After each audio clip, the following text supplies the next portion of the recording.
आप सभी को आचार्य सुरभि रास की ओर से नमस्कार।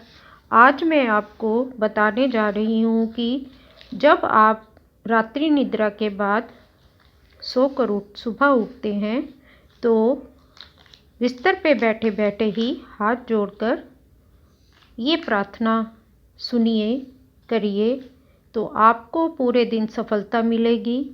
मन शांत रहता है, बुद्धि से सही फैसले होंगे और जीवन में प्रत्येक दिन आपको आगे बढ़ने के मार्ग के लिए ईश्वर स्वयं मार्गदर्शन करेंगे। आपको ये अनुभव होगा और सफलता हमेशा संगनी बन के जीवन भर साथ रहती है।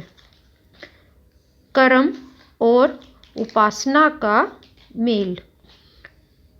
इस प्रार्थना से धरती पे प्रातःकाल पाँव रखने से लेकर रात्रि काल बिस्तर में सोने तक हम जो भी कर्म करेंगे वो सभी कर्म ईश्वर को उपासना की तरह समर्पित करते जाना है। इसलिए इसको कर्म और उपासना का समुच्चय या तालमेल भी हम कह सकते हैं। इसके बाद ये भावना करके परमात्मा से प्रार्थना करें कि हे परमात्मा, श्रुति और स्मृति आपकी ही आज्ञाएं हैं। आपकी इन आज्ञाओं के पालन के लिए मैं इस समय से लेकर सोने तक सभी कार्य जो भी करूँगा या करूँगी, इससे आप मुझ पर प्रसन्न हो, क्योंकि आज्ञा पालन से बढ़कर स्वामी की और कोई सेवा नहीं होती। स्वामी यहाँ हम ईश्वर के लिए बोल रहे हैं।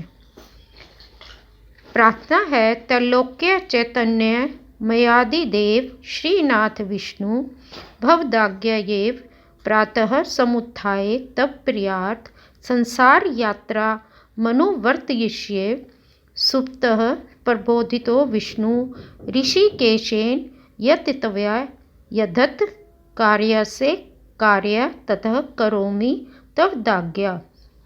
व्यास ऋषि ने ये वचन बोले हैं अश्वपालन ग्रंथ में। मैं जो भी इस तरह के मंत्र या स्त्रोत बताती हूँ वो किसी पवित्र ग्रंथ से ही जुड़े हुए होते हैं।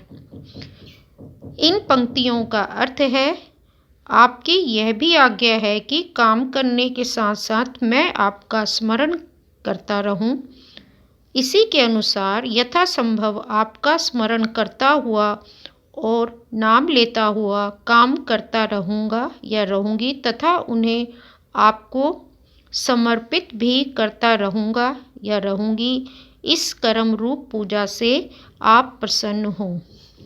ये प्रार्थना प्रत्येक मनुष्य को अगर जीवन में सुख शांति और संपदा को चिरस्थायी काल तक अपने साथ रखना है, अवश्य करनी चाहिए।